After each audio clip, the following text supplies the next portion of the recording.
కురుక్షేత్ర యుద్ధం ప్రారంభమైనప్పుడు 7 అక్షౌహిణులు ఒకవైపు 11 అక్షౌహిణులు మరొక వైపు, పాండవుల వైపు 7 అటు పక్కన 11 మోహరించినటువంటి సందర్భంలో యుద్ధానికి ముందుగా అర్జునుడు అందరినీ చూస్తున్నప్పుడు అందరూ తన బంధువులే అని గుర్తుకొచ్చి ఒక్కసారిగా నిర్వేదానికి గురై యుద్ధం మానేస్తాను అన్నటువంటి సందర్భంలో రథసారథైనటువంటి కృష్ణుడు నువ్వు చేస్తున్నది ఏమీ లేదు, నీ చేత చేయిస్తున్నటువంటిది నేను అంటూ ఓవరాల్గా అసలు కర్త కర్మ క్రియ అంటే ఏంటి, ఒక మనిషి యొక్క బాధ్యత ఏంటి అని చెప్పిందే మా భగవద్గీత.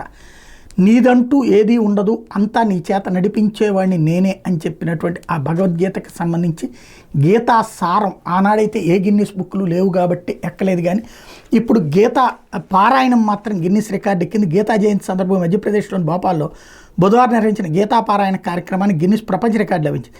రాష్ట్ర ప్రభుత్వ ఆధ్వర్యంలో లాల్ పరేడ్ మైదానంలో నిర్వహించిన ఈ కార్యక్రమంలో 6000 మంది భక్తులు గీతాపట్టం చేశారు. దీంతో ఈ కార్యక్రమం గిన్నిస్ బుక్ ఆఫ్ వరల్డ్ రికార్డ్స్లో చోటు దక్కించుకుంది. ఈ కార్యక్రమానికి హాజరైన రాష్ట్ర సీఎం మోహన్ యాదవ్ మాట్లాడుతూ వచ్చే 3 ఏళ్లలో రాష్ట్రంలో గీతాభవన్లు నిర్మిస్తామని చెప్పారు.